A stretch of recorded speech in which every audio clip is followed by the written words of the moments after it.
lovely student, this is Mansi. Welcome back to the channel. Now we are going to start. आज के session में हम लोग converse of जो हमारी बीपीटी है उसका कन्वर्स का प्रूफ देखेंगे। देखो हमने बीपीटी थ्योरम पढ़ी थी, उसमें हमने क्या देखा था, जैसे लेट्स सपोज ये ट्राइंगल है ए बी सी, तो हमने देखा था कि अगर इसको डी और ई मान लेते हैं, अगर ये डी ई पैरेलल है बी सी के, क्या पढ़ा था हमने बीपीटी में, रिवाइज करा रही हूँ मैं। अगर ये डी ई पैरेलल है बी सी के, तो ये बाकी दो साइड, जैसे अगर इस साइड के पैरेलल है तो ट्रायंगल की बाकी बची दो साइड्स को इक्वल रेशियो में डिवाइड करता है। मतलब ए डी ये पार्ट अपॉन में डी बी इक्वल होगा ए ई अपॉन में ई सी। सो हमने देखा था कि अगर ये पैरेलल है सो ये रेशियो हमारे पास आएगा। जब हम बात करते हैं कन्वर्स की, कन्वर्स का क्या मतलब है बच्चे, कि अगर आपको गिवन है ये रेशियो, जैसे इस क्वेश्चन में अगर हमें गिवन है,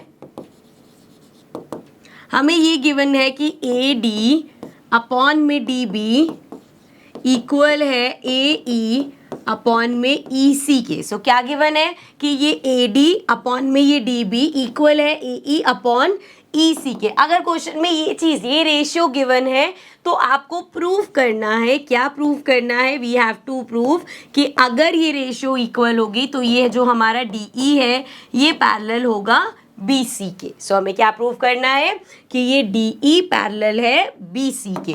सो लास्ट बीपीटी में हमने देखा था कि पैरेलल है, रेशियो तक आए थे हम। यहाँ पे हम देखेंगे कि भैया अगर पहले से रेशियो दे रखा है कि ये इक्वल है तो प्रूफ करो कि ये पैरेलल होंगे। ठीक है, एक बार स्टेटमेंट पढ़ देती हूँ मैं। If a line divides any two sides of a triangle in the same ratio, जैसे यहाँ पे इस साइड और इस साइड को सेम रेशियो में इसने डिवाइड किया है, then the line is parallel to the third side. So अगर इस लाइन ने इसको इक्वल रेशियो में डिवाइड किया है तो ये थर्ड साइड के पैरेलल होगी। ठीक है, तो चलो प्रूफ स्टार्ट करते हैं। जो हमने अभी बीपीटी का प्रूफ किया था बेटा वो इससे थोड़ा हाई लेवल था, ये बहुत सिंपल है। इसमें करना क्या है आपको, हम सिंपल लेट करेंगे, थोड़ी सी कंस्ट्रक्शन करेंगे इसमें। और वो कंस्ट्रक्शन कैसी होगी, देखो यहाँ से ना डी पॉइंट से हम एक लाइन इस तरीके से बना देंगे ऐसे, और हम कहते हैं ठीक है भाई हमें ये प्रूफ करना है ना डी ई पैरेलल है बी सी के, तो हम कह रहे हैं हमने डी एफ बनाया है parallel to B C. I know देख के पता चल रहा नहीं है, लेकिन हमें ये लेट करना है, ये हमारा कंस्ट्रक्शन है। तो हम अज्यूम कर रहे हैं कि जो डी एफ है ना ये पैरेलल है बी सी के। ठीक है, वो प्रूफ करना है, उसको नहीं ले सकते, लेकिन हम कह रहे हैं हमने डी एफ बनाया जो बी सी के पैरेलल है। तो हम यहाँ लिखेंगे कंस्ट्रक्शन। सो क्या कंस्ट्रक्शन करी है हमने, डी एफ बनाया है which is parallel to B C, ये हमने कंस्ट्रक्शन करी है। अब बेटा हमारी बीपीटी थ्योरम, मतलब बीपीटी के हिसाब से अगर ये डी एफ पैरेलल है बी सी के तो ये इक्वल रेशियो में डिवाइड हुआ होगा। मतलब A D upon D B equal होगा, अभी हम ई पॉइंट तो मान ही नहीं रहे कुछ है, हम कह रहे हैं A F upon F C के इक्वल होगा, है ना। लिख के दिखाती हूँ यही चीज में जो भी मैंने बोली है। सो अगर हमने लिया है कि डी एफ पैरेलल है बी सी के, तो हम कह सकते हैं कि जो हमारा ए डी अपॉन में डी बी है वो इक्वल होगा ए एफ अपॉन में एफ सी के। ठीक है, ये हमारे पास आ गया। अब क्वेश्चन में हमें ये गिवन था, ये इक्वेशन 1 मान लो, ये इक्वेशन 2 मान लो। अब देखो जरा, 1 में भी A D upon D B है, 2 में भी A D upon D B है। अब अगर इन दोनों की लेफ्ट हैंड साइड सेम है तो राइट हैंड साइड भी इक्वल हो जाएगी। तो यहाँ से क्या मिला मुझे कि ये जो ए ई अपॉन में ई सी है ये इक्वल है ए एफ अपॉन में एफ सी के। ठीक है, यहाँ तक समझ आया। अब आगे हमें क्या चीज़ करनी है, हमें सिर्फ एक स्टेप याद रखना है, और वो ये है कि हम दोनों इक्वेशन में +1 कर देंगे। देखो दोनों में +1 कर रहे हो, एक ही बात है भाई, +1 उधर जाएगा कैंसिल हो जाएगा, मतलब कुछ भी चेंज नहीं कर। आप दोनों साइड पे कर रहे हो, ऐसे नहीं कर सकते कि एक साइड पे +1 कर दिया अपनी वजह से, दोनों साइड पे कर रहे हो तो चलेगा। ठीक है, अब देखो अगर मैं यहाँ पे +1 करती हूँ सो इधर क्या होगा, एलसीएम लेंगे तो नीचे आएगा ई सी, इधर तो ई सी है, ऊपर ए ई एज इट इज, प्लस यहाँ पे 1 है, मतलब 1/1। अब नीचे अगर EC चाहिए तो ऊपर भी मल्टीप्लाई करना पड़ेगा EC से, तो ये आ गया EC इक्वल्स टू, यहाँ पे LCM लेंगे, ये आ जाएगा FC। अब यहाँ पे तो AF आएगा क्योंकि FC इधर है, लेकिन इधर नीचे कुछ नहीं है तो FC से मल्टीप्लाई करना पड़ेगा, ऊपर वाला भी FC से मल्टीप्लाई होगा, ये आ गया हमारे पास। ठीक है, अब जरा देखो, अगर हम इस फिगर को वापस देखें तो हमारे पास है AE प्लस EC, तो AE plus EC, AE plus EC क्या बन रहा है हमारा, AC बन रहा है। सो इसको यहाँ पे लिखते हैं, ये आ गया हमारा AC अपॉन में EC, अपॉन में EC equals to AF plus FC, AF plus FC क्या बन रहा है बच्चे, फिर से AC आ रहा है, तो ये आ गया AC अपॉन में क्या है, FC। अब यहाँ पे देखो दोनों जगह ऊपर AC AC है, कैंसिल हो सकता है, सिंपल सा है ना। अगर किसी को इस कैंसिलेशन में प्रॉब्लम है तो देखो, अगर मैं AC को यहाँ ले आऊँ तो क्या होगा, नीचे आ जाएगा AC, AC से AC कट हो जाएगा, यही होगा ना। सो हम डायरेक्ट इसको स्टेप्स बढ़ाने की जगह डायरेक्ट यहाँ पे कट कर देंगे कि AC से AC कट हो गया, ये आ गया 1/EC इक्वल्स टू 1/FC। अब जरा रेसिप्रोकल करो, इसका रेसिप्रोकल करोगे EC अपॉन 1 आएगा, सिर्फ EC लिख सकते हैं, इसका रेसिप्रोकल करोगे FC अपॉन 1 आएगा, डायरेक्ट FC लिख सकते हैं। तो हमारे पास आ गया EC इक्वल्स टू FC। अब जरा अपनी फिगर देखो भाई, EC कहाँ है, ये तो वो कह रहे हैं कि ये जो EC है ना और ये जो FC है वो कह रहे हैं ये सेम है। हमें तो साफ साफ फिगर में दिख रहा है EC इतना है, FC इतना है, तो अगर ये सेम है, अगर वो कह रहे हैं कि EC इक्वल, मतलब अगर EC 5 सेंटीमीटर है तो वो भी 5 सेंटीमीटर, वो तो कब पॉसिबल हो जाएगा, जब ये E और F पॉइंट, रब करती हूँ इसको मैं, जब ये E और F पॉइंट एक दूसरे को कोइंसाइड करेंगे। तो यहाँ तक जो हमने प्रूव किया है इसके हिसाब से this is possible only when E and F points coincide.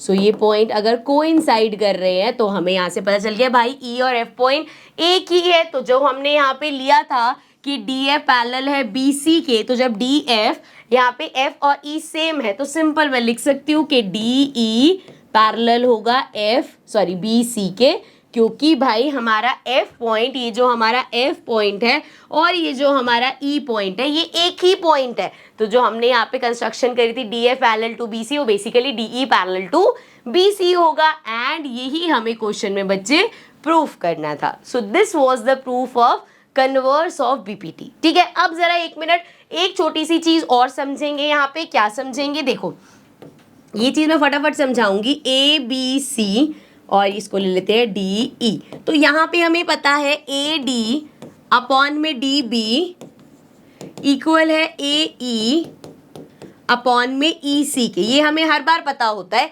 यहाँ पे सेम रेशियो में डिवाइड करें, इसी को ही बेटा आप ऐसे भी लिख सकते हो कि DB upon AD, DB upon AD equal होगा CE या EC अपॉन में AE के। ठीक है, तो मतलब ऐसे लिखो, इसका रेसिप्रोकल करो, it's one of the same thing. अब यहाँ पे ये तो है कि दिस अपॉन दिस इक्वल है दिस अपॉन दिस। अब अगर मैं आपको कहूँ कि बेटा एक चीज और होती है, और वो क्या, कि ये AD अपॉन में पूरा AB इक्वल होगा AE अपॉन में पूरा AC, या हम कह सकते हैं ये DB अपॉन में पूरा BA, ये CA अपॉन में पूरा। अब मुझे पता है सुनने में कंफ्यूजिंग सा लग रहा होगा तो मैं करके दिखाती हूँ। ये तो सिंपल सा हमें पता ही है कि AD अपॉन DB इक्वल है AE अपॉन में EC के। जैसे हमने वहाँ पे +1 किया था ना, वही सेम चीज़ करते हैं यहाँ पे। AD अपॉन में DB +1 equals to AE upon में EC +1। देखो यहाँ क्या आएगा, ये आ गया हमारा DB एंड यहाँ पे हो जाएगा AD plus DB equals to, यहाँ पे फिर से आ गया EC। ये अभी हम करके आए हैं इसलिए मैं फास्ट कर रही हूँ कि मुझे पता है आपको समझ में आ जाएगा। अब AD प्लस DB करो, AD जरा फिगर में जो एक्स्ट्रा सबका नामे करें इसको हटा देते हैं। अरे यार नेमिंग भी रब हो गया, रुको नेमिंग फिर से कर देते हैं। ये था D, ये B, ये C। ठीक है बेटा, अब देखो AD प्लस DB करो, AD प्लस DB क्या है AB, तो ये आ गया AB अपॉन में DB है हमारे पास, यहाँ पे देखो ए ई एफ, ए ई और ई सी, ए ई प्लस ई सी क्या बना हमारा पूरा ए सी अपॉन में ई सी। तो यहाँ से हमने क्या प्रूव किया कि अगर ये पूरा अपॉन में ये किया, ये पूरा अपॉन में ये किया, सो भी सेम होगा। इसका रेसिप्रोकल कर लो, देख लो डी बी अपॉन में ए बी इक्वल होगा ए सी अपॉन में, सॉरी ई सी अपॉन में ए सी। क्या किया मैंने, इसका रेसिप्रोकल कर दिया। तो भी देखो भाई वो क्या कह रहे हैं कि अगर दिस अपॉन पूरा वाला ये, दिस अपॉन पूरा वाला ये करोगे तो भी सेम रेशियो में है। एंड इसी तरीके से भाई अगर हम करेंगे ए डी अपॉन में पूरा ए बी, वो इक्वल होगा ए ई अपॉन में पूरे ए सी के। तो एक बार जरा इन सब चीजों का कंक्लूजन कर लेते हैं। तो हमने क्या देखा भाई, हमारे पास अगर ट्रायंगल ए बी सी है और ये हमारा डी ई है पॉइंट, और अगर हमें पता है डी ई पैरेलल है बी सी के, सो यहाँ से क्या क्या निकल के आएगा, अगर डी ई पैरेलल है बी सी के तो हमारा ए डी अपॉन में डी बी इक्वल होगा बच्चे ए ई अपॉन में ई सी के। ठीक है, ये छोटे वाला अपॉन ये छोटे वाला अपॉन ये इक्वल होगा। एंड ऑल्सो इसी का ही रेसिप्रोकल कर दोगे तो आ जाएगा डी बी अपॉन में ए डी इक्वल है ई सी अपॉन में ए ई के। मतलब ये पहले लिखो अपॉन में ये लिखो, फिर ये अपॉन में ये लिखो, it's one of the same thing.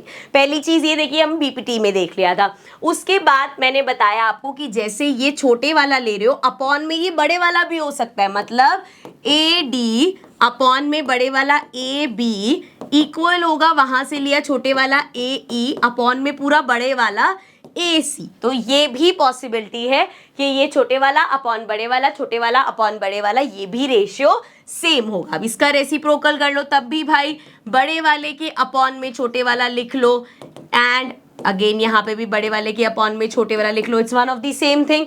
इसके अलावा भाई जैसे हमने यहाँ ए डी और ये बड़े वाला लिया है, इसी तरीके से आप बी डी और बड़े वाला ले सकते हो, ई सी और बड़े वाला ले सकते हो। सो ये सारी पॉसिबिलिटीज है अगर हमारा डी ई पैरेलल है बी सी के। ठीक है, तो इस सेशन में हमने कन्वर्स ऑफ बीपीटी पढ़ा कि अगर आपको रेशियो दे रखा है तो मतलब ये साइड के पैरेलल होगा, एंड हमने ये चीजें कवर करी। ठीक है, सो नाउ अब हम स्टार्ट करेंगे अपनी exercises but in the next session. So I see you all in the next video. Till then take care and bye bye.